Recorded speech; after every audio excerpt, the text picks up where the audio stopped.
Il me dit go. Bon, ça y est, je suis en ligne là. Super. Bon, bienvenue à tout le monde. J'espère que vous êtes prêts pour cette session extraordinaire qui va parler justement sur de la révolution qu'est l'IA. Et du coup, pour pouvoir affronter l'avenir, il faut savoir se poser les bonnes questions en se référant sur ce qui a pu se passer par le passé, au travers de l'histoire. Et donc, c'est ce que nous allons voir aujourd'hui. Donc, j'espère que le son est bon, j'espère que vous êtes bien attachés parce qu'on va avoir qu'une heure. Je tiens à préciser que ce sera surtout une introduction et la première de ces conférences aussi sur les 4 qui vont être données. Chaque conférence aura lieu mardi prochain, le mardi dans 2 semaines, mardi dans 3 semaines, avec des intervenants différents.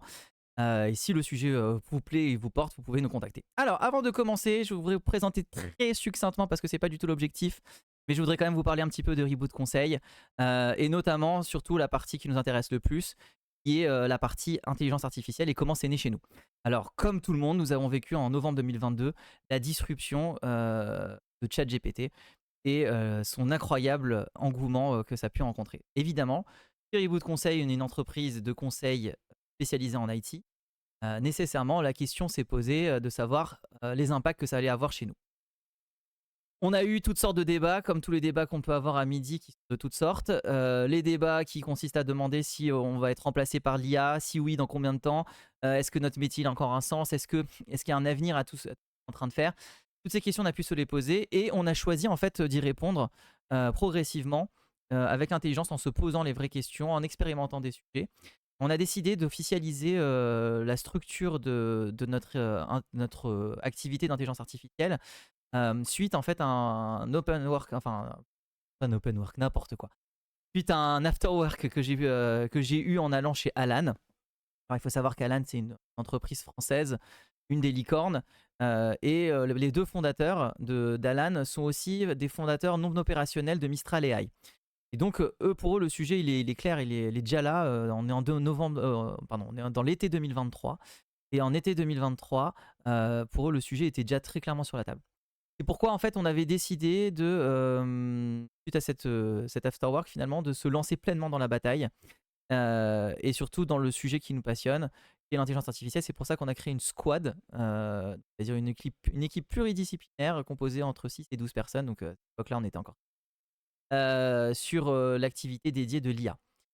À partir de septembre jusqu'en mars 2024, pardon, on a pris l'angle de l'IA sous un angle essentiellement technique. Évidemment, on parle d'infrastructure, on parle de déploiement, on parle d'application, on parle d'API, on parle de tous ces termes techniques. Mais en réalité, et c'est un peu ce à quoi on a abouti après mars, c'est de se rendre compte que le discours technique, il donne pas spécialement envie de faire de l'intelligence artificielle. Ça, c'est un vrai problème. Parce que le sujet, il n'est pas technique. C'est un sujet qui est essentiellement business. C'est un sujet qui va nous impacter. C'est un sujet sociétal. C'est un sujet social. C'est un sujet sur lequel on va avoir des problématiques d'organisation, de stratégie, voilà, de passage à l'échelle, etc. Et en fait, c'est un sujet sur lequel on n'est absolument pas prêt. Particulièrement en France, où aujourd'hui, le sujet, il est essentiellement présenté soit sous un angle technique, soit sous un angle réglementaire. Et donc ça pose un vrai problème parce que si on reste sous ces deux prismes-là, eh ben on se donne pas envie et se donne pas les moyens de pouvoir y arriver. Et donc on se retrouve avec des conférences auxquelles on assiste qui ont lieu partout en France, où on explique, et je le dis parce que c'est exactement comme ça que ça se passe, on dit oh là là, c'est dommage, la France n'est pas un vrai leader sur l'IA, ni l'Europe, la Chine et les États-Unis sont vraiment très en avance, c'est dommage que l'écart soit creusé, on a trop de retard sur le sujet. Et en même temps, on constate quand même que sur les 14 plus grands chercheurs au monde sur l'IA, il y en a 11 qui sont français, en tout cas qui viennent de France. Et en fait, on se rend compte qu'on a un terreau extraordinaire en France. Seulement, on préfère se contraindre en parlant tout de suite de choses qui sont dangereuses et donc sur lesquelles on n'a pas envie de se positionner avant de réellement se donner le goût. Donc, mon objectif, et ça c'est de cette conférence en tout cas, parce que la dernière conférence portera effectivement sur les aspects à opposer entre les points positifs de l'IA et l'aspect, j'allais dire, dark, obscur que peut avoir l'IA, et de se poser finalement les bonnes questions. Nous, notre rôle, c'est de vous aider finalement à vous poser ces questions-là, pouvoir trouver les bonnes réponses qui seront les vôtres. On n'a pas de parti pris, on a une position neutre, mais on va pas faire semblant de faire croire que de parler que des dangers de l'IA pour pas se positionner. L'IA est déjà là, est déjà dans nos vies, et ce depuis bien longtemps. Donc c'est pour ça qu'on a fait évoluer notre vision. Alors, je pose toujours cette question-là, c'est est-ce que vous utilisez l'IA aujourd'hui sans le savoir? Alors peut-être que sur le chat on va me dire qu'il y a des réactions, peut-être pas. En tout cas, il est clair qu'aujourd'hui on utilise l'IA depuis un bon moment et sans le savoir. Si on prend les exemples des échanges de transactions bancaires. Une transaction bancaire, c'est votre compte en banque que vous avez sur votre smartphone par lequel vous accédez. Aujourd'hui, toutes les transactions bancaires sont cryptées par des clés qui utilisent l'IA. Donc vous utilisez l'IA. Lorsque vous faites la reconnaissance faciale pour vous connecter à votre téléphone, c'est ce qu'on appelle la computer vision, c'est de l'IA. Lorsque vous utilisez vos mails, les clés de cryptographie qui sont employées sont utilisées à partir d'IA, etc., etc. Et en fait, même si vous allez sur vos réseaux sociaux, les algorithmes de recommandation, que vous soyez sur Amazon ou sur n'importe quoi, vous utilisez déjà l'IA sans le savoir depuis plusieurs années. Tout à fait, sur Facebook et sur Meta, effectivement, on en parle, donc c'est un bon exemple aussi. Du coup, avant de parler d'IA, j'aimerais revenir un petit peu dans le temps. Il faudrait arriver un petit peu à revenir et se conditionner. Imaginez que vous êtes en pleine révolution industrielle. Donc jusque-là, vous aviez des personnes qui faisaient le travail à la main. Un travail fastidieux, quel qu'il soit. Répétitif et contraignant. Et c'est comme ça qu'on produisait des produits. Puis un jour, on a commencé à avoir des machines. Ces machines, elles ont commencé à faire le travail des humains, le faire de façon répétitive et de façon efficace. Plus la machine était efficace, plus elle était compétente et plus elle allait loin dans sa manière de faire. Donc on a eu un énorme changement organisationnel qui a commencé à se produire, c'est-à-dire on a commencé à produire en quantité des choses et on a commencé à industrialiser finalement petit à petit la société. Je ne vais même pas dire les organisations parce que ce serait trop large, mais on va dire déjà les sociétés. Et en fait, on va arriver à plusieurs points de l'histoire, mais le premier paradoxe qu'on va voir, c'est que finalement, on va en parler juste après, c'est le paradoxe de Jevons. Finalement, on avait une quantité de travail où on aurait pu dire que l'humain travaille moins puisque la machine fait son travail. Et en fait, les humains travaillaient encore plus. Et il a fallu attendre près de 50 ans avant d'avoir les premières grèves pour faire en sorte que les hommes passent de 12 à 14 heures par jour de travail à 8 heures. C'est quand même incroyable. Ensuite, on a eu d'autres révolutions comme la révolution de l'électricité. La révolution de l'électricité, il faut imaginer que quand on a commencé à produire l'électricité, les premiers usages, et c'est intéressant parce que j'ai entendu récemment aussi dans des conférences qu'on comparait la révolution de l'IA à l'électricité, c'est que l'électricité, elle n'a pas un usage direct. Elle doit être exploitée pour pouvoir être utilisée. Donc si vous avez besoin d'utiliser l'électricité pour allumer la lumière, c'est un usage. Si vous avez besoin d'électricité pour fabriquer des moteurs ou industrialiser vos machines, eh ben c'est un usage, etc., etc. Donc on a commencé à avoir une technologie qu'on ne maîtrisait pas. Il a fallu plus de 20 ans avant de commencer ne serait-ce qu'à l'exploitation de cette technologie. Milieu du XXe siècle, on est sur la révolution de technologie de l'information.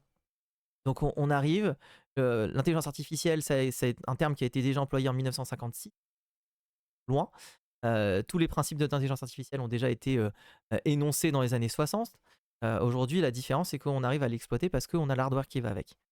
Les technologies d'information, en fait, elles permettent de pouvoir automatiser un certain nombre de processus. Puis on a eu la révolution mobile, puis on a eu la révolution du digital. Et en fait, toutes ces révolutions-là, nous permettent aujourd'hui d'appréhender au travers des leçons qu'on a pu apprendre au travers de chacune des révolutions, comment appréhender l'IA. Donc l'IA, c'est une nouvelle révolution. C'est pas comme les NFT, c'est pas une hype, c'est pas temporaire, c'est quelque chose qui existe et qui existe de façon forte. La différence avec avant, c'est qu'aujourd'hui, ça a été démocratisé. Donc, je reviens juste sur un petit point. Le paradoxe de Jevons. Donc, Jevons, c'était un économiste britannique. Il me semble britannique, il me semble écossais. Qui a constaté la chose suivante. Donc, on est en pleine révolution industrielle. Les machines utilisent du charbon. Mais plus les machines se perfectionnent, moins elles utilisent de charbon. Et pourtant, plus on allait dans le temps, et donc on consommait moins de charbon pour les machines, plus la consommation de charbon augmentait. Donc, ça crée un paradoxe. Le paradoxe, c'est le suivant. C'est qu'en fait, les machines pouvaient produire en plus grande quantité plus de choses.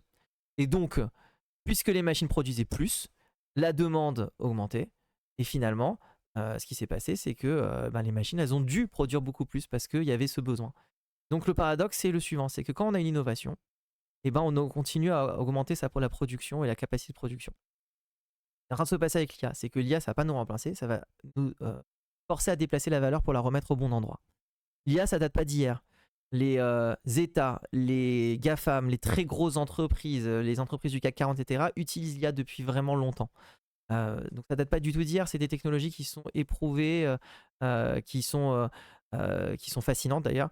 Et en fait, ce pourquoi elles sont de plus en plus performantes, c'est parce qu'on a augmenté la capacité de calcul. Donc la révolution, elle est d'abord sur l'hardware, c'est-à-dire ce qui permet d'augmenter la puissance de calcul. Le deuxième point, c'est effectivement ce que j'ai dit avant, c'est-à-dire que les entreprises qui étaient en capacité de pouvoir payer finalement ces grandes avancées l'ont fait et investissent de façon considérable, encore plus aujourd'hui qu'avant, hein. Je n'ose même pas vous dire les quantités de milliards qui sont investis aujourd'hui, mais on parle de plusieurs centaines de milliards qui sont investis par des entreprises uniques qui ont les capacités financières de pouvoir le faire. Donc les GAFAM, eux, ils ont déjà utilisé les algorithmes de recommandation, les chatbots, ils ont pu le passer à l'échelle, etc. Donc tout ce que nous, on vit aujourd'hui, c'est une révolution particulière, et c'est un changement. Parce qu'à partir de novembre 2022, ChatGPT est venu sur le marché et a rendu accessible ce qui nous était jusque-là inaccessible. Et je dis nous a rendu accessible parce que c'est toute l'humanité qui a accès. Et d'ailleurs, il faut se rappeler juste comment c'est né, ChatGPT. En fait, en 2017, il y a un papier de Google qui a été émis qui explique comment en fait fonctionne, comment devrait fonctionner une IA générative. Et à partir de là, a commencé une course effrénée entre les différents acteurs du marché, dont OpenAI qui s'est positionné. Et OpenAI a décidé de démocratiser l'usage en le rendant public. Et ça a été un énorme changement. À tel point que ce qu'on se considérait comme étant TikTok comme leader incontesté de l'adoption est passé au second plan, mais de très loin par rapport à ChatGPT qui a été adopté en 3 mois par des millions et des millions d'utilisateurs. Je vous ai mis la courbe là pour voir, pour que vous puissiez constater la différence d'adoption entre par exemple Spotify, Instagram, TikTok et ChatGPT. Et autre point qui est très important, qui est pour moi essentiel, je vous l'ai dit, c'est que c'est pas technique le sujet. Ça veut dire que ChatGPT, en fonctionnant comme il nous a montré, ça nous a rendu accessible une technologie qui nous permet de ne pas être technologique pour pouvoir l'utiliser. Voilà, c'est assez fascinant, c'est-à-dire on n'a pas besoin d'être tech, c'est un sujet qui est essentiellement business. Donc à partir de là, vous pouvez concevoir des systèmes autrement. Vous pouvez arrêter de faire de ce qu'on appelle de l'IT à l'ancienne, entre guillemets. Vous pouvez concevoir des nouvelles façons de développer et de concevoir vos infrastructures, vos façons de travailler, etc. Vous pouvez inclure dans votre façon de travailler l'intelligence artificielle. À quel endroit, etc. Donc ça, c'est ce qu'on va aborder maintenant. Et sur des multitudes de tâches. Je vais prendre des exemples très concrets. ChatGPT, ça fait quelque chose de très simple. Vous parlez dans un langage naturel, j'insiste sur le fait que vous parlez, et votre IA va comprendre votre intention et va vous répondre comme si elle faisait une conversation avec vous. Comment ça marche, etc. C'est des systèmes probabilistes, etc. Ça nous intéresse fortement de savoir comment ça fonctionne, c'est passionnant. Mais ce qui nous intéresse aujourd'hui, c'est plutôt les innovations d'usage. Comment classifier des données?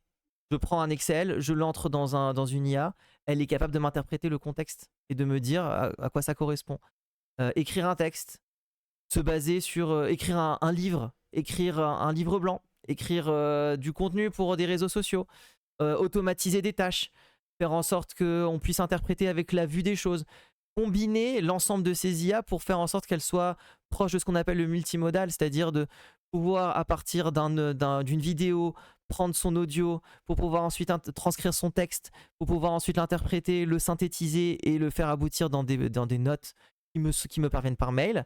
C'est un travail qui se fait facilement aujourd'hui. Donc ce qui était très compliqué auparavant le devient de plus en plus facile. Créer des images, etc. Aujourd'hui, les sujets sur lesquels on attend beaucoup l'IA, c'est sur la création de vidéos.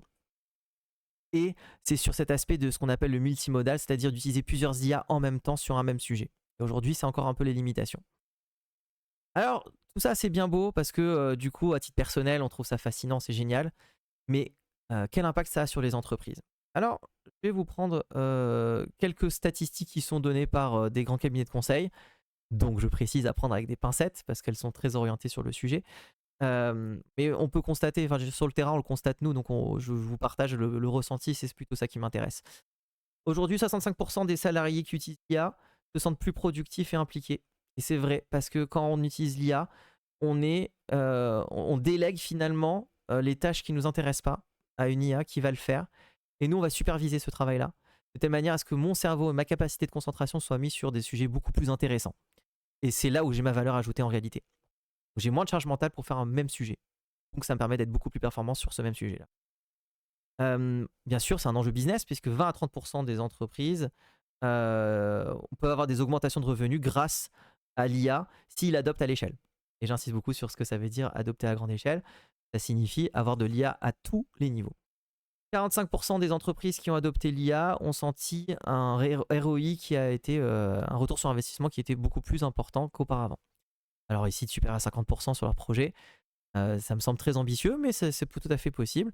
40% d'augmentation de la productivité du travail d'ici à 2035 permettant d'améliorer l'efficacité professionnelle. Tout ça, ce sont des statistiques qui vont dans le même sens, c'est-à-dire avec l'IA, je peux me scaler, je peux m'augmenter dans ma façon de travailler. Et pas que moi, tout le monde. Si moi individuellement je peux le faire, collectivement on peut le faire en termes d'équipe, à l'échelle de l'entreprise on peut le faire aussi. Donc ça impacte absolument tous les domaines. Là où c'est le plus marqué aujourd'hui, et c'est très visible parce que c'est plus mature et parce que ça a été très vite adopté, c'est tout sur tous les aspects de e-commerce, de recommandations, de marketing digital. Il y a pléthore d'outils qui existent aujourd'hui sur ces sujets-là. Je vous donne un exemple, vous prenez une fiche technique qui vient de l'usine sur un produit quelconque, une chaise, voilà, et vous voulez en faire quelque chose de marketing avec le SEO qui va bien, etc. Vous prenez la fiche technique, vous prenez une photo de la chaise, vous l'insérez dans une IA généraliste et vous lui demandez de sortir la fiche produit avec vos contraintes. Et ben ça prend 5 secondes. Maintenant vous le faites à l'échelle, vous le faites avec l'ensemble des produits de l'usine. Et là vous avez en un temps record des éléments qui sont hyper probants. Vous pouvez avoir des photos, vous pouvez avoir des images qui sont très qualitatives, etc. Donc, ce sur quoi j'insiste, c'est vous dire que en fait, l'IA, ça impacte absolument tout. Le service client, le fait de pouvoir dialoguer avec un chatbot qui va ensuite peut-être être limité, donc il va faire passer à une autre IA qui va peut-être vérifier si le produit il a bien été commandé, où est-ce qu'il en est, etc. Qui va lui-même poser la question à un humain, peut-être que l'humain va répondre, si pas l'humain ne répond pas, bah alors du coup on va demander à une autre IA, etc. Donc on va faire ce qu'on appelle un chaînage d'IA pour aboutir à faire un tracé et un parcours complet où chaque IA est autonome sur son travail et fait avec excellence ce qu'il a à faire. Le software engineering, par exemple, dans l'IT, vous avez dans la façon de développer, vous avoir des aides avec des IA qui vous permettent de pouvoir contrôler mieux votre code, vous assurer que les principes que vous avez mis dans votre entreprise de gestion de code, etc., ils sont bien respectés, etc., etc. Dans le marketing, dans le produit, dans la R&D, dans l'administratif, dans les services financiers, peu importe, dans les ressources humaines, absolument tout, partout, vous avez de l'IA. Dans les ressources humaines, quand vous faites passer un entretien, vous demandez le consentement de pouvoir enregistrer la conversation.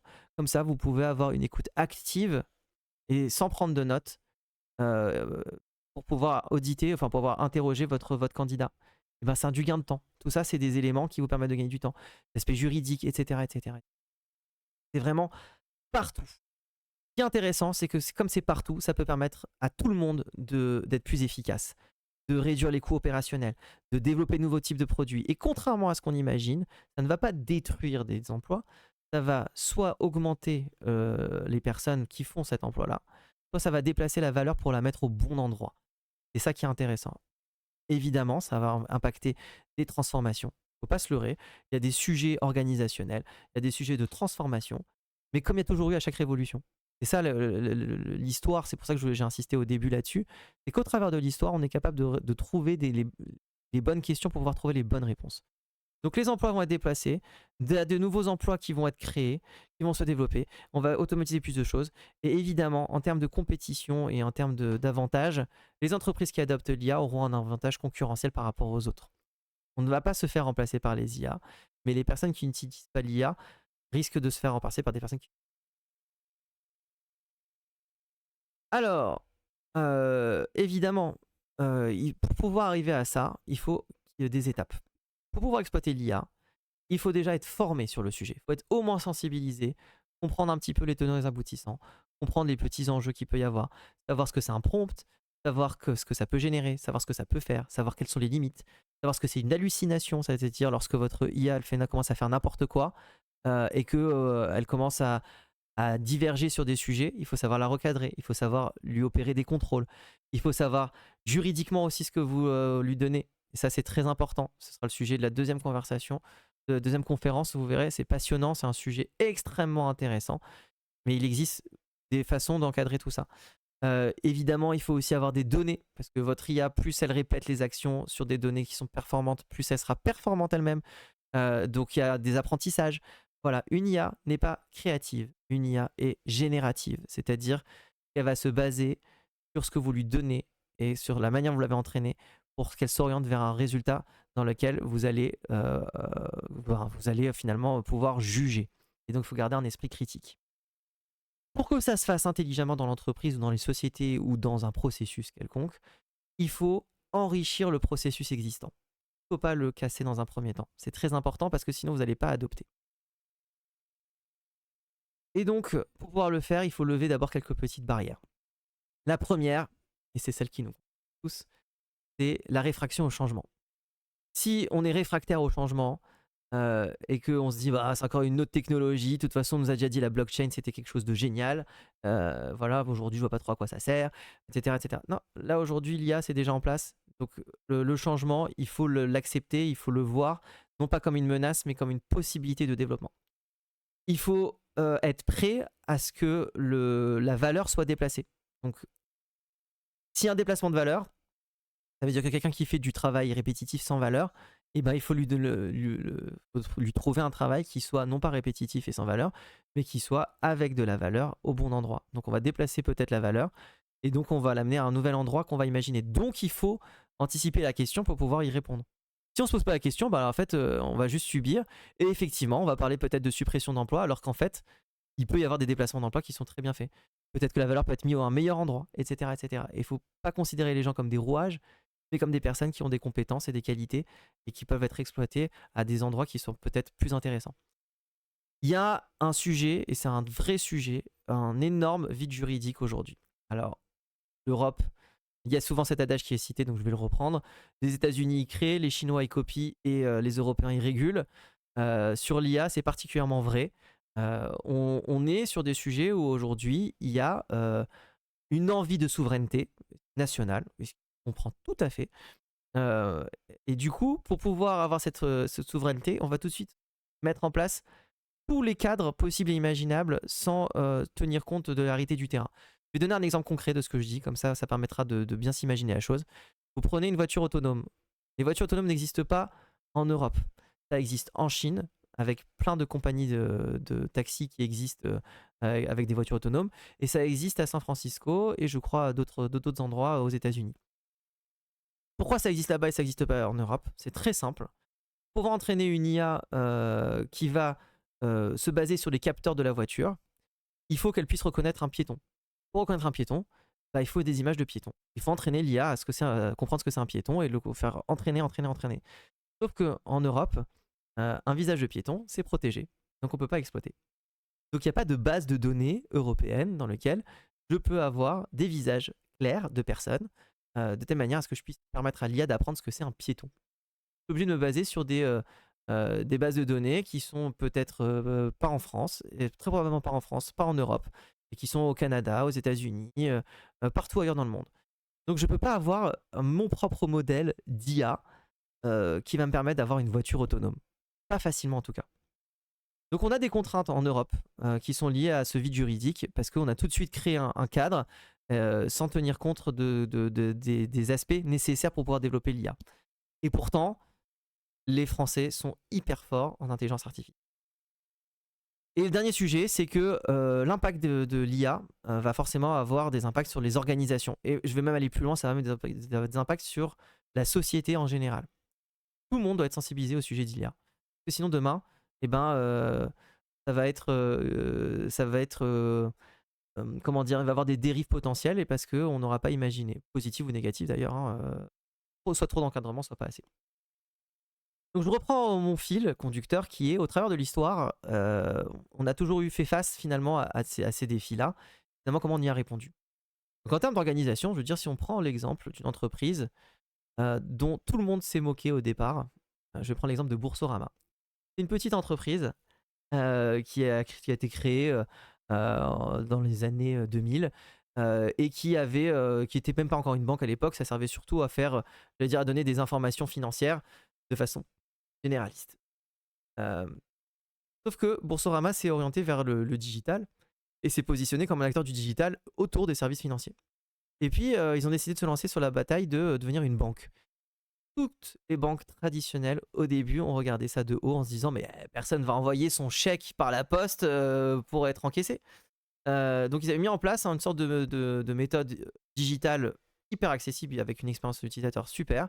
Et en parallèle, ils avaient compensé, on va dire, les défauts qu'on ne pouvait pas digitaliser par des processus clairs. Et ben ça a cartonné. À tel point que ils ont été rachetés par Société Générale. Donc par ces mêmes acteurs qui au début voyaient ça de haut. Et finalement, ça fait du bien à Société Générale. Et aujourd'hui, Société Générale est une des premières entreprises en France qui utilise l'agilité à l'échelle de la bonne façon. Donc au final, un acteur méconnu peut devenir un acteur central sur un sujet. Alan, c'est pareil. Alors Alan, c'est un long sujet. C'est un assureur santé en ligne, pour le présenter de plein de façons différentes.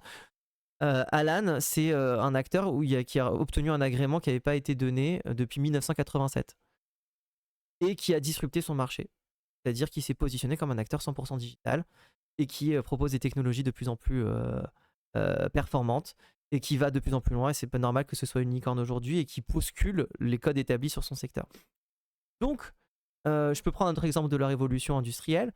Si vous regardez l'indice boursier il y a 100 ans, vous allez voir beaucoup d'acteurs industriels. Aujourd'hui, vous prenez les indices boursiers de de tous les pays du monde, vous allez vous en rendre compte qu'en fait, il y a des acteurs qui sont technologiques, il n'y a pas des acteurs industriels comme à l'époque. Donc, il y a des évolutions qu'il faut anticiper pour pouvoir être un acteur qui perdure. Alors, je vais prendre un exemple de cas d'usage que j'ai entendu personnellement, que j'ai trouvé très intéressant.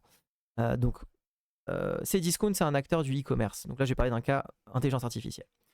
On est dans l'été 2023. Et en fait, Cdiscount avait une approche, doit faire un check de référence sur l'ensemble des vendeurs de sa plateforme. Donc, un vendeur vient et propose un produit. Il faut qu'il s'assure, Cdiscount, que le produit qui est commercialisé est au bon prix et pas dans une gamme de prix avec un écart énorme par rapport à la concurrence. Donc, ils vont faire ce qu'on appelle un check de référence pour s'assurer que le marché est cohérent. Sauf que quand on a 80 millions de produits, c'est un peu difficile de le faire. Et puis, il faut avoir des data analystes. Donc là, on est avant 2022 et avant l'ère de ChatGPT. Des data analystes, des équipes techniques, des architectes, bref, toute une logique pour pouvoir faire aboutir un projet qui va peut-être durer 2 ans avant de pouvoir faire un check de référence sur l'essentiel des produits. Donc, on va dire le million de produits nécessaires sur lequel il y a le plus de visibilité. Et les 79 millions de produits, on le fait quand on a le temps. Et ça, c'est vraiment comment on fait quand on fait de l'IT, j'allais dire, classique. Et bien avec ChatGPT, le check des 80 millions de références se fait beaucoup plus facilement et se met en place en un temps record, c'est-à-dire moins de 3 mois. Donc ce qu'on pourrait considérer comme étant un projet compliqué, aujourd'hui c'est un projet accessible. Et l'IA rend facile des projets qui étaient extrêmement compliqués. Donc les cas d'usage, on en a plein. La difficulté aujourd'hui, c'est que on n'arrive pas à se mettre en marche sur les innovations d'usage. L'innovation fondationnelle, c'est-à-dire le fait d'avoir des IA qui sont déjà entraînées et qui sont hyper performantes, on les a. Je veux dire, que ce soit Mistral AI qui est en France, que ce soit ChatGPT, que ce soit Claude, que ce soit Gemini, que ce soit des LLM open source sur lesquels on peut avoir de l'exploitation, etc. Aujourd'hui, on a cette capacité à pouvoir exploiter les IA. Pour autant, il faut se mettre au niveau du défi. Et pour se mettre au niveau du défi, il faut bien comprendre qu'aujourd'hui, on en est à l'aspect innovation d'usage. Et c'est là-dessus qu'on attend. Et donc, il faut avoir une démarche d'innovation. Pour avoir cette démarche d'innovation, il faut inclure les problématiques. Donc, il faut faire attention, bien sûr. C'est-à-dire, il peut y avoir des biais, il peut y avoir des problèmes d'équité. Je prends l'exemple de, je ne sais pas si vous avez déjà vu cette IA qui était spécialisée dans l'art, et on lui demandait de faire un avatar à partir d'une photo. C'est-à-dire, je prenais ma photo de moi et je lui demandais de de me dire dans quelle peinture j'aurais pu être et me trouver un sosie dans cette peinture. Et ben l'IA, dès que c'est un homme blanc, ça passe. Par contre, dès que c'était un homme noir, c'était tout de suite quelqu'un qui était esclave dans une peinture. Parce que dans les peintures classiques, c'était ça les personnages qui étaient représentés. Donc il faut faire attention au biais, il faut faire attention à l'équité, il faut faire attention à ce que ça peut générer. Il faut faire très attention à ce genre de problématiques. Il faut faire attention bien sûr à l'impact que ça peut avoir sur l'emploi, faire attention sur l'impact sur l'organisation. Il faut faire attention aussi à la centralisation du pouvoir, parce que ceux qui sont des acteurs de l'IA peuvent centraliser beaucoup de choses. En termes d'opportunités, ça permet à tout le monde de travailler mieux, donc d'être plus productif. Ça permet d'être plus innovant, plus créatif, de se challenger, d'aller plus loin dans la démarche et de s'améliorer dans la précision. Et donc, c'est là-dessus que j'avais insisté, je vais vous présenter 2 slides qui sont très importantes à mes yeux. Si vous avez des choses à retenir, c'est essentiellement ça pour moi. C'est les étapes de maturité de l'IA dans l'entreprise et les étapes de maturité de l'IA dans l'IT dans l'entreprise. Donc les étapes de l'IA dans l'entreprise, c'est très simple. Vous prenez un processus existant sur un domaine transverse. C'est un domaine qui a de l'impact. Et vous savez que vous avez la possibilité de faire en sorte que l'IA améliore les performances de ce domaine de façon visible. C'est donc une démarche que vous allez initier. Une fois que la démarche elle est initiée, vous allez faire en sorte qu'elle rayonne. Et si elle rayonne, ça veut dire que les autres vont la voir. Si les autres vont la voir, ils vont aussi se mettre à s'initier. Il va y avoir 2 temps. Un autre temps, avec une autre équipe, un autre domaine, qui va vouloir s'initier. Vous allez encore continuer à rayonner. Vous allez peut-être développer un autre projet. La deuxième équipe qui est en train de s'initier va aussi à son tour rayonner. Et donc, vous allez avoir des initiatives qui vont être diffuses dans l'entreprise et qui vont avoir la visibilité qui dit voilà, l'IA c'est génial, c'est super. Il y a une IA ici qui fait ça, une autre IA qui fait ça, et nous on fait ça, et vous faites ça, etc. Et en fait, avoir une difficulté évidemment, c'est ok, mais en fait ton IA elle fait aussi ce que moi je fais. Viens, on s'aligne sur les objectifs. Viens, on s'aligne sur la technologie. Et puis on va après s'être aligné sur la demande et sur j'allais dire, sur la plateforme que vous avez peut-être développée à ce moment-là. Vous allez vouloir optimiser. Une fois que ça va être optimisé, vous allez avoir encore d'aller plus loin. Vous allez vous dire, ok, mais en fait, comment je fais pour faire en sorte que mon IA soit encore plus performante? Pour qu'elle soit plus performante, il faut que je lui donne à manger. Si je lui donne à manger, du coup, elle va être de plus en plus performante, de plus en plus optimisée. Et donc, à force d'être plus optimisée et d'être bien nourrie, elle va être plus performante. Et si elle est plus performante, elle va pousser à avoir plus d'engagement. Et une fois qu'on est sûr qu'elle a suffisamment engagé, elle va s'évangéliser. Alors, c'est un terme que j'aime pas trop, mais je le dis quand même. C'est le terme assez marketing utilisé. C'est s'évangéliser pour pouvoir aller au-delà des frontières. Et donc, finalement, par propagation, vous allez avoir l'IA qui va se propager sur l'ensemble de la chaîne de valeur de l'entreprise. Et donc, vous allez d'abord attirer, convertir et puis préconiser. Ce qui est intéressant, c'est que ce diagramme-là que je vous présente, c'est exactement le même que j'aurais pu utiliser sur le digital. Et donc, pourquoi c'est important de revenir sur l'histoire? C'est parce que c'est de l'histoire qu'on peut affronter les nouveaux défis. Donc, je ne vais pas réinventer la roue. Ça existe déjà dans le digital. Donc, je vais m'appuyer sur les processus digitaux pour pouvoir faire en sorte que l'IA puisse être adoptée dans l'organisation. Et en termes de maturité IT, il faut concevoir qu'il y a des étapes. Parce que ça reste de l'hardware. Il y a une phase d'exploration, une phase d'intégration, une phase d'expansion, une phase d'optimisation, d'autonomisation, de synergie, de transformation, pour pouvoir faire en sorte que l'IA puisse se diffuser au sein de toute l'entreprise. Ce sont des étapes. Et on ne peut pas les bypasser, il y a des étapes à franchir une à une. Pourquoi? Parce que les initiatives elles vont être d'abord locales. Puis vous allez aussi avoir des questions. Est-ce que je vais développer moi-même ma propre IA? Ou est-ce que je vais utiliser des IA du marché? Ou peut-être que je vais utiliser un outil par-ci, un outil par-là, etc. Donc vous n'allez pas avoir une démarche qui va être claire au départ. Et c'est normal. Il ne faut pas avoir peur de ça. C'est tout à fait normal. À un moment donné, vous allez vous dire, ok, mais en fait, moi, ce que je veux, c'est avoir ma propre démarche avec ma propre culture.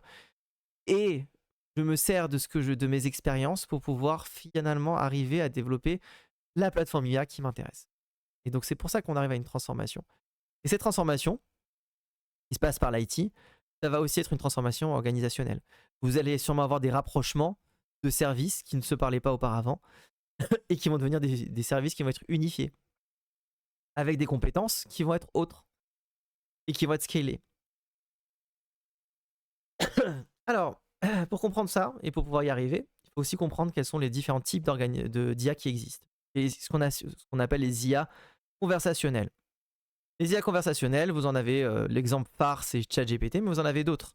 Alors si j'avais le temps, je vous montrerai par exemple l'exemple de Suno. Suno, c'est une IA qui permet à partir d'un prompt de générer un style de musique. Une musique avec des paroles, un style, des musiciens, des voix. Et franchement, c'est assez bluffant. Et tout ça à partir d'un prompt conversationnel. Vous avez les IA génératives d'images avec DALL-E, avec Midjourney, vous avez Ideogram, Leonardo, vous en avez pléthore aujourd'hui. Elles se basent toutes sur les mêmes technologies, donc là c'est pour ça que j'avais dit que c'est intéressant de savoir aussi de temps en temps ce qu'il y a en dessous. Donc vous avez Stable Diffusion qui est une plateforme open source sur laquelle est basé bon nombre de ces acteurs, mais c'est pas le seul. Et vous avez les IA propriétaires qui vont elles-mêmes se développer leur propre moteur de génération d'images. Là où on attend le plus, c'est sur la génération de vidéos. Aujourd'hui, on arrive à produire des vidéos, mais la dernière en date qui était de qualité, c'était une artiste qui avait développé sur Tesla une vidéo. Et il lui a fallu plusieurs mois pour pouvoir y arriver. C'est pas encore si simple, mais ça va y arriver. Là où c'est très performant, c'est aussi sur la gestion de documents. Par exemple, si vous voulez utiliser un outil qui permet de condenser vos notes, vous avez Notebook LM, qui est un outil très, très bien. Vous lui rentrez des audios, des différentes sources, etc. Et il va se baser sur vos sources que vous avez choisies pour pouvoir faire en sorte de sortir la substance de tous ces éléments. Vous avez Gamma, qui est un outil de présentation qui permet de générer à partir d'un prompt des présentations qui sont de qualité. Vous avez Fireflies qui permet de faire j'allais dire d'enregistrer votre conversation, par exemple, et ensuite de transcrire et de pouvoir faire la synthèse des éléments saillants de la réunion, etc., etc. Donc vous avez plein de types d'IA qui ont tout un usage spécifique. Et donc, en termes de stratégie, et là j'insiste beaucoup sur la stratégie, vous allez avoir une problématique dans l'entreprise qui est la suivante. Soit j'utilise des outils du marché qui sont performants et qui ont déjà prouvé leur performance. Et donc finalement, je fais que utiliser ces outils-là. L'avantage, c'est que les solutions qui sont externalisées sont des solutions qui ont un usage spécifique. Je donne un exemple. J'utilise Fireflies pour mes réunions. C'est spécialisé. Ça me permet à moi de gagner du temps sur la production de mes rapports ou de mes conversations, ou des comptes rendus, etc. Mais j'ai un problème, c'est que du coup, je confie à une IA, alors avec laquelle j'ai un contrat, hein, d'accord, il y a un contrat juridique qui encadre ça, mais je confie à une IA des données, ce sont des données qui vont aller à l'extérieur de l'entreprise. Et donc vous avez des problèmes de risque de confidentialité, de fuite, de dépendance aussi par rapport aux fournisseurs et par rapport à la sécurité de ces données. Donc vous n'avez pas la main sur vos données. Ça, il faut bien le comprendre. Quand je donne mon logo à ChatGPT, par exemple, il y a une question, et j'insiste beaucoup sur selon l'endroit où vous êtes géographiquement, la réponse ne sera pas la même. Le logo peut appartenir à ChatGPT. En France, c'est pas le cas, ça va. Mais ailleurs, ce qui est produit par une IA peut appartenir à l'IA en tant que telle, et non pas à celui qui a demandé la génération du logo ou de sa déformation, peu importe. Donc il y a un vrai sujet sur ça. Quand vous externalisez, du coup, il faut être d'accord de partager vos données avec l'extérieur. Du coup, ça amène à la stratégie complètement opposée, de tout internaliser. Tout internaliser, l'avantage, c'est que vous avez un contrôle total sur vos données. Et donc, c'est vous qui donnez le curseur au niveau de la sécurité. Vous avez la possibilité, du coup, de faire une personnalisation complète de chaque élément de votre IA, de la façon dont vous avez envie. L'inconvénient, il y a plusieurs, c'est le coût élevé. Du coup, vous avez un coût, l'infrastructure, c'est chez vous, la maintenance, c'est chez vous, l'entraînement, c'est chez vous, l'exploitation de l'IA, c'est chez vous, la mise à jour de l'IA par rapport à des nouveautés, c'est chez vous, etc., etc. Vous avez du coup un temps de déploiement qui est plus long puisque ça suit un projet informatique, et donc nécessairement, ça suit aussi des cycles, et donc ça prend plus de temps que prendre une solution qui est déjà toute prête et toute prête à l'usage. Voilà. Et vous avez la possibilité de faire ce qu'on appelle une combinaison hybride qui équilibre les deux approches.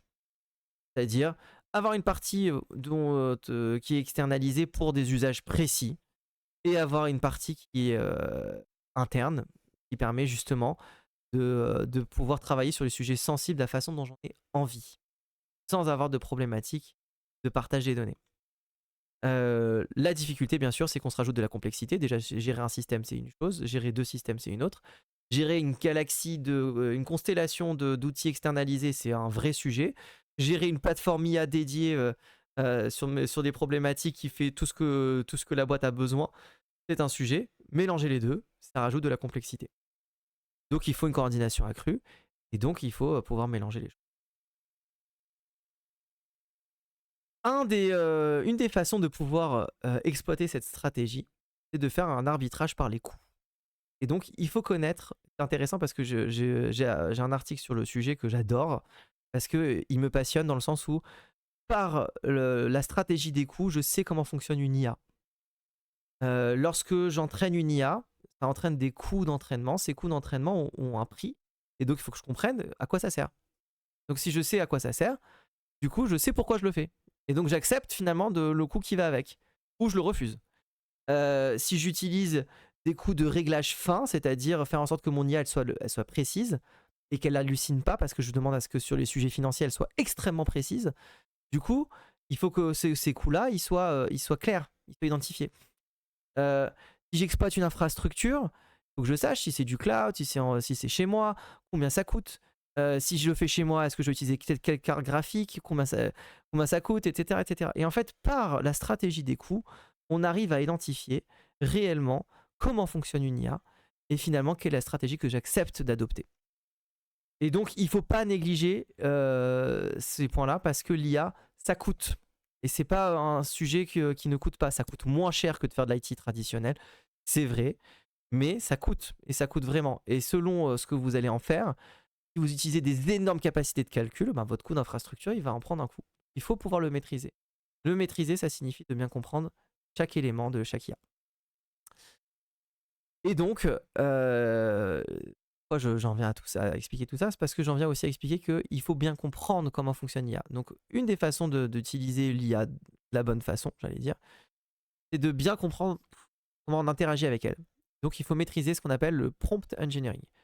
Quand vous écrivez dans ChatGPT, vous utilisez un prompt, vous lui donnez une instruction. Cette instruction, on l'appelle pompeusement un prompt, mais c'est comme ça que ça se passe. Si vous lui demandez une info généraliste, elle va vous répondre une info généraliste parce qu'elle est basée sur des probabilités. Si vous lui demandez une info que la majorité du monde n'utilise pas, c'est-à-dire vous lui posez une question qui est totalement innovante, et ben elle va devoir vous sortir des éléments innovants à son tour, parce qu'elle se base également sur des probabilités. Plus vous la poussez dans ses retranchements, plus elle va vous donner des résultats qui seront à maîtriser. Donc il faut comprendre la science de l'ingénierie qu'il y a derrière, et donc comprendre l'intention. La force de l'ingénierie, du prompt engineering, c'est qu'on optimise la qualité des sorties de l'IA, c'est qu'on réduit les erreurs, c'est qu'on réduit les hallucinations, on améliore l'efficacité et la pertinence des réponses.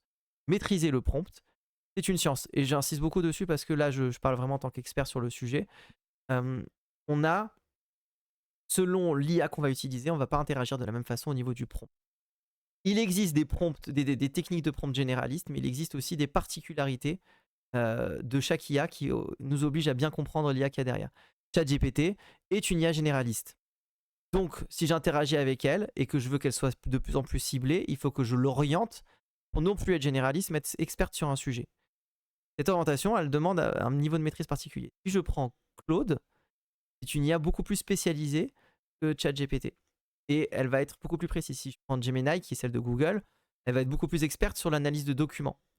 Et donc ça donne des usages différents pour des IA différentes. Et c'est pour ça que c'est intéressant.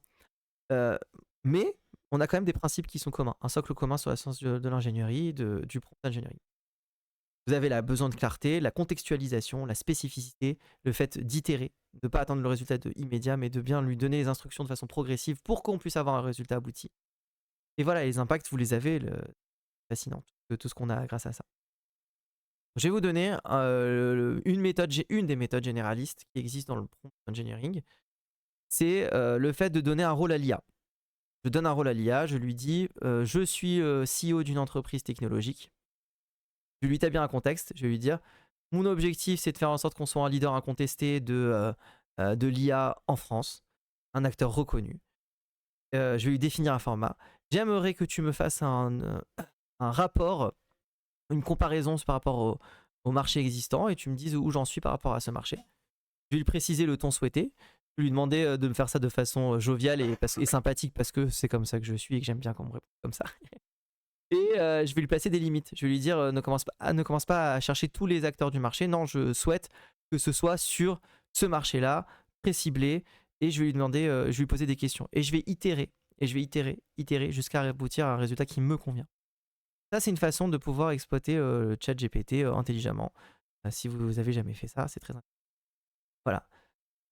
Pour finir, et j'insiste pas mal dessus, nous avons vu ensemble un certain nombre de choses qui consistent à expliquer qu'au travers de l'histoire, nous avons des exemples d'entreprises qui sont passées à côté de ce virage-là et qui ont disparu.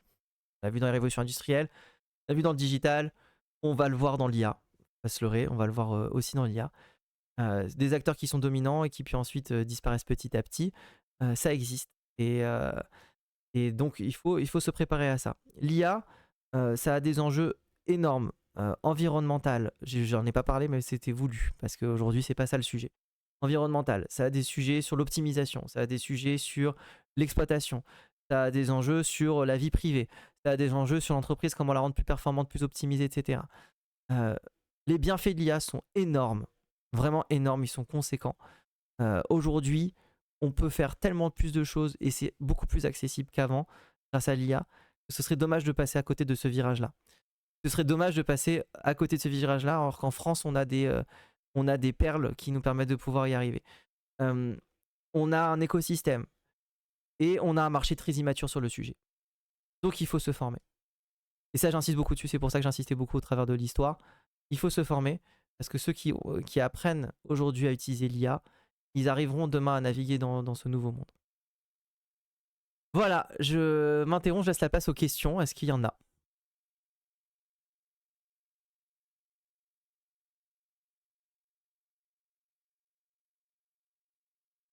Alors, je répète la question. La première, c'est comment on fait en sorte d'implémenter l'IA dans l'entreprise? Familiariser. Familiariser et adopter l'IA en entreprise. Alors, déjà, il y a une façon très simple, c'est d'identifier un sujet sur lequel on a un intérêt à aller sur l'IA. Je donne un exemple.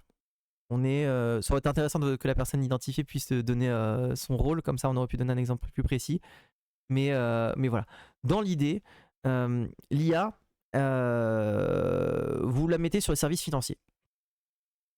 Services financiers, vous avez besoin de produire des rapports légaux, vous avez un bilan à fournir, vous avez sûrement le contrôle de gestion qui en a besoin, qui va peut-être faire la chasse aux coûts, etc., etc., etc.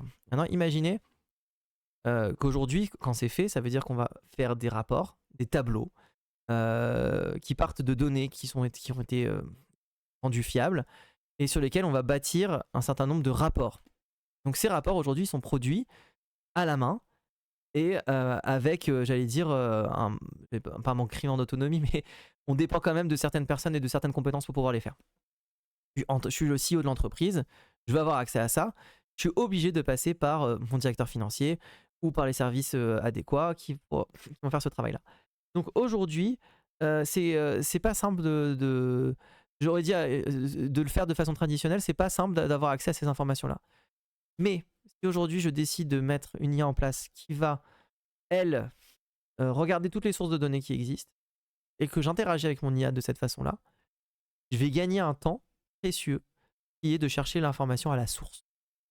Et donc ce temps-là, je vais pas le consacrer à demander à telle personne telle information et puis me répondre en 4 jours parce qu'il y a tel truc, etc. Donc je m'affranchis de cette dépendance-là pour faire en sorte d'avoir un système dans lequel j'ai beaucoup plus d'efficacité. Cet exemple-là, je peux vous le donner sur absolument toute l'entreprise. Toute entreprise qui existe produit des rapports, des présentations, analyse son activité, parce que c'est comme ça qu'on fonctionne. Donc il y a besoin de produire ces rapports-là. Donc imaginez maintenant que j'ai un assistant virtuel, une IA, qui vous permet d'avoir accès aux informations dont vous avez besoin pour pouvoir travailler, sans latence. Ça vous fait gagner du temps. Donc adopter l'IA en entreprise, ça passe au départ par, j'allais dire, l'envie de s'optimiser, l'envie de travailler mieux, de façon plus efficace. Des fois, il n'y a pas besoin, hein.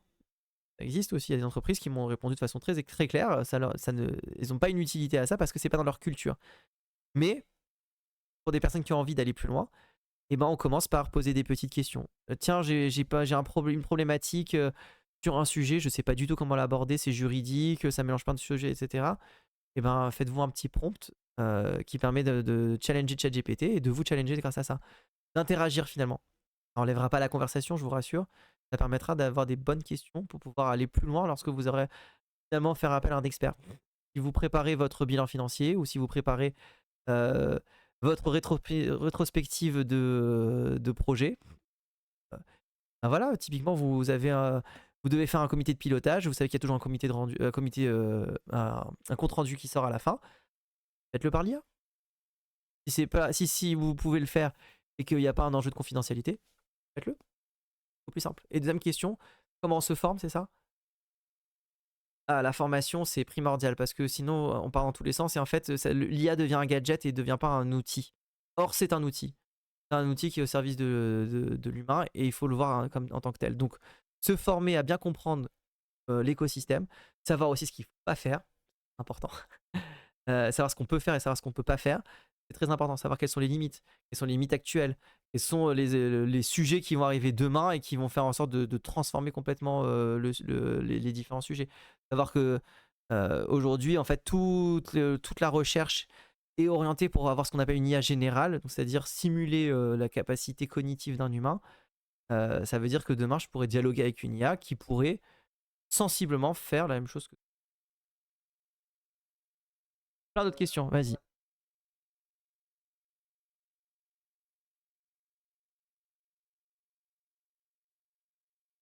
J'ai pas entendu la question, c'est Ah, chez quel acteur on peut utiliser l'IA quand on est développeur pour se former, c'est ça? Ouais. Alors pour se former quand on est développeur sur l'IA, ah là, il y a tellement de réponses possibles. Je vais vous dire déjà, alors, ma préconisation c'est de vous former auprès de sachants, c'est-à-dire des personnes qui ont déjà expérimenté parce que sinon vous allez perdre du temps. C'est dommage. Vous pouvez vous former sur interagir avec l'API de OpenAI, etc. Mais en fait, vous allez vite vous rendre compte qu'il existe pléthore d'outils en dehors de OpenAI qui peuvent parfois aller beaucoup plus loin. Typiquement, sur le développement, Claude est clairement recommandé pour faire du développement parce que c'est extrêmement performant et c'est vraiment, vraiment, vraiment intéressant. Donc, quand on est développeur, il existe des outils. On a beaucoup parlé de Copilot sur le sujet. Honnêtement, il existe d'autres outils aujourd'hui qui font aussi ce travail et qui peuvent le faire un peu mieux. Tout dépend de l'environnement, du contexte, etc. Donc il n'y a pas une bonne réponse. Moi, je vous aurais dit, bah appelez-nous. Déjà, c'est bête, mais c'est même pas dans un objectif commercial, même si vous cherchez juste pour une démarche. Appelez-nous, on vous répondra avec plaisir. Parce que nous, on a beaucoup expérimenté ces sujets-là. Et aujourd'hui, c'est implémenté chez nous dans notre façon de travailler.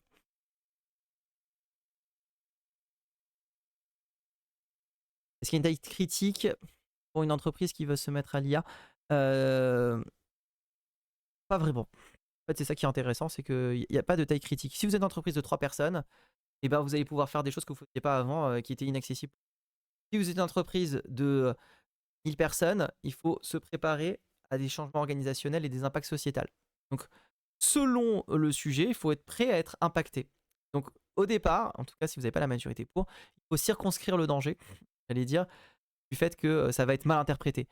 Je donne un exemple très concret, un retour d'expérience. On a beaucoup parlé du projet Watson qui était au Crédit Mutuel il y a quelques années. Il y a plus de 10 ans, ça maintenant. Un peu moins. Et en fait, les personnes avaient peur de perdre leur emploi. Les conseillers bancaires, ils avaient peur de perdre l'emploi et être remplacés par des IA virtuels qui faisaient le boulot. Alors, c'était pas du tout la vocation du projet Watson. L'objectif, c'était de mettre en place des assistants virtuels pour faire en sorte que le conseiller conseille au mieux ses clients. Et on a eu tout de suite une levée de bouclier avec des articles dans la presse, etc. sur ce sujet-là, alors qu'en réalité, c'était pas du tout l'objectif en question qui produisait ces... Donc, pour éviter ce genre de nuisance et que ça arrive chez des délégués syndicaux qui vont avoir peur, il faut entamer un dialogue dès le départ et faire ça main dans la main avec les acteurs qui sont concernés ou qui vont l'être, pour que ce soit fait dans une bonne démarche positive et active. Donc il n'y a pas de taille critique, c'est ça ma réponse. Il n'y a pas un sujet de taille critique, il y a un sujet de volonté organisationnelle. Si l'IA n'est pas adoptée par le comité de direction, c'est les salariés qui vont amener l'IA dans l'entreprise. Et c'est certainement déjà le cas, même si vous en doutez pas, parce que Aujourd'hui, les gens ne voient pas trop la conséquence entre discuter avec une IA de choses confidentielles ou non dans l'entreprise, donc il faut sensibiliser. 3 questions. Ah, est-ce que l'IA va augmenter ou diminuer le bilan carbone des entreprises? C'est une excellente question et j'ai envie de dire que je répondrai à cette question normalement dans la dernière partie, dans la dernière conférence. Je vais quand même donner une ébauche de réponse. Donc là, je vais parler des aspects négatifs. Évidemment, aujourd'hui, c'est un aspect... pour avoir une telle puissance de calcul, il faut savoir qu'il faut beaucoup de capacité de calcul. Donc, il y a eu une news il n'y a pas très longtemps que Microsoft a eu l'autorisation d'exploiter une centrale nucléaire aux États-Unis pour pouvoir entraîner ces modèles de calcul. Et là, on a envie de se dire, on en est là, quoi. Il y a toute une partie dark de l'IA qui existe et qui peut amener à des dérives de ce type-là. Donc, dans un premier temps, c'est sûr que le bilan carbone ne va pas être positif. Maintenant, vu les chercheurs et vu l'engouement qu'il y a dessus, il faut imaginer qu'on va être de plus en plus performant sur le sujet, donc de moins en moins coûteux. Donc on va produire exactement comme la révolution industrielle, avec moins de charbon, on va produire plus. Et ben ça va être sensiblement la même chose, c'est-à-dire qu'on va optimiser le calcul. Et puis on attend une autre révolution qui est la révolution quantique, c'est-à-dire qu'avec les mêmes données, on va employer un chemin qui va être moins coûteux en énergie et beaucoup plus performant, infiniment même plus performant, pour pouvoir obtenir des résultats encore meilleurs. Et ça, c'est la prochaine révolution. On en parle beaucoup en ce moment, il y a des startups sur le sujet, etc. C'est pas un sujet qui va se faire du jour au lendemain, en tout cas pas à ma connaissance. C'est un des grands espoirs pour pouvoir faire en sorte que l'IA soit encadrée. Donc tout le monde est concerné par cette problématique. Certains acteurs vont pas faire attention à ça, hein. Je veux dire, la Chine n'est pas réputée pour faire attention en carbone. Les États-Unis, surtout avec les élections qu'il y a eu, ça va pas aller nécessairement dans le bon sens, mais il y a des gens qui travaillent pour que ça aille dans le bon sens.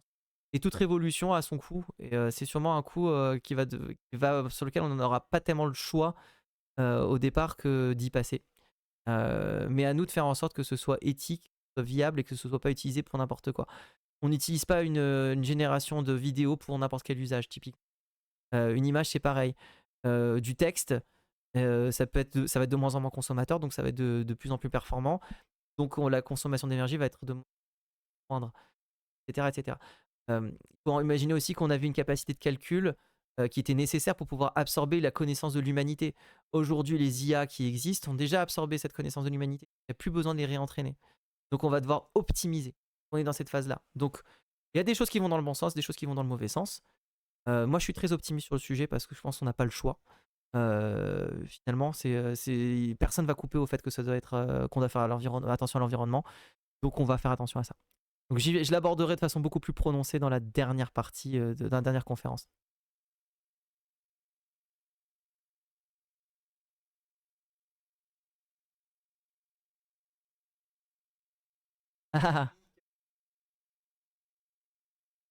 Est-ce qu'on a mis en place une IA performante sur le sujet alors, on n'a pas de Hugging Face, mais dans l'absolu, en fait, est-ce qu'on utilise des IA alors, chez nous, je peux montrer même, hein, on a eu 2 initiatives qui ont été mises en place.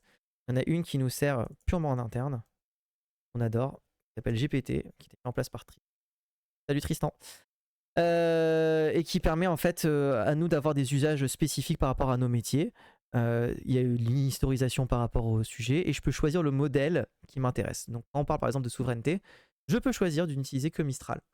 Je peux aussi choisir de n'utiliser que des choses, des IA spécifiques par rapport à un usage précis. Et j'interagis en passant par les API. J'ai un autre projet qui vient de sortir et qui est encore en MVP, qui s'appelle Spot On et qui a été développé par Jérémy et Yacine. Donc, ça a été développé, c'est tout chaud d'hier soir, hein, ce que je là, qui permet en fait d'utiliser les meilleures IA du marché sur des sujets. Donc on a une IA qui va détecter l'intention et qui va en fonction de l'intention utiliser la meilleure IA du marché sur le sujet pour pouvoir générer la bonne réponse. Et on paye à la consommation. C'est-à-dire vous rentrez votre carte de crédit, ça coûte 5$ au début de la rentrée la première fois parce que c'est ce que Stripe demande. Peut-être qu'on optimisera avec le temps, mais en tout cas on est en MVP, donc c'est très bien. Et après, c'est incroyablement rapide et puissant pour faire ce qu'il faut. On l'a pas encore commercialisé officiellement, mais je vous le montre en avant-première. Donc oui, on utilise des IA. Des IA chez nous, on a fait plus de 50 POC, je crois, sur l'IA. Ouais, facile. Hein. Sur le sujet, sur des problématiques diverses et variées. On a énormément d'initiatives. On a notre outil de knowledge management dans lequel... je vous le montre aussi, allez. Donc on y est. Dans lequel on a tout ce qui concerne j'allais dire notre base de connaissances. Et dessus, on a branché un Gandalf GPT. De telle manière à ce qu'on puisse, à partir de sa base de connaissances, interagir avec une IA qui nous donne les informations nécessaires. Et en fait, j'allais dire, c'est de plus en plus une démarche chez nous. Donc, une fois qu'on a fini de rayonner, on optimise. Donc, on en est à cette phase-là, nous, d'optimisation. Et en fait, l'IA, ça devient quelque chose qui est intrinsèque, qui fonctionne dans l'entreprise de façon naturelle. Du coup, en termes de montant à allouer, ça dépend de quel montant on parle. C'est une très bonne question de savoir le coût que ça peut avoir. Les infrastructures, chez nous, on a commandé une machine hyper performante qu'on a surnommée Pao Sanchez, dans laquelle on peut entraîner des IA. Donc on a mis à peu près entre 3 et 5 000 euros de coût matériel.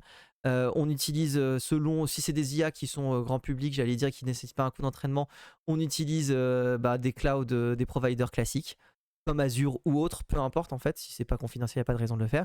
On utilise, selon si c'est le sujet, si on utilise des LLM qui sont open source, parce que c'est un usage qui est privé, confidentiel et qui ne doit pas sortir, etc. Du coup, ça a des coûts j'allais dire, d'entraînement ou des choses comme ça, mais ça n'a pas des coûts, et ça a des coûts surtout de personnes en fait.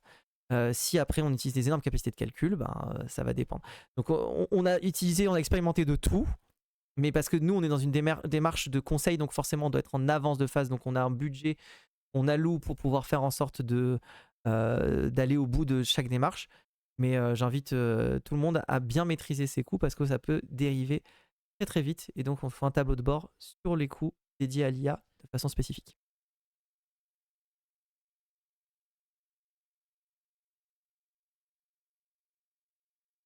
Ah.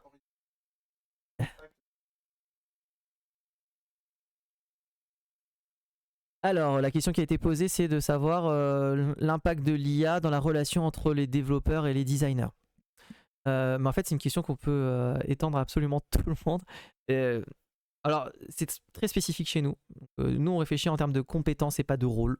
Donc, on peut avoir des personnes qui sont hyper compétentes sur de l'UI et de l'UX et qui en même temps font du développement, mais parce qu'elles ont les compétences qui leur permettent de faire ça. Ce sont des personnes avec lesquelles on va avoir des rôles méthodologiques dans le cadre de projets, par contre. Ça, c'est vrai que quand on est dans une méthodologie agile avec une méthode Scrum, on va avoir des rôles dédiés et donc forcément nécessairement des compétences dédiées et j'allais dire même une répartition de travail qui va être dédiée et allouée de la bonne façon. Le rapprochement que ça a, c'est que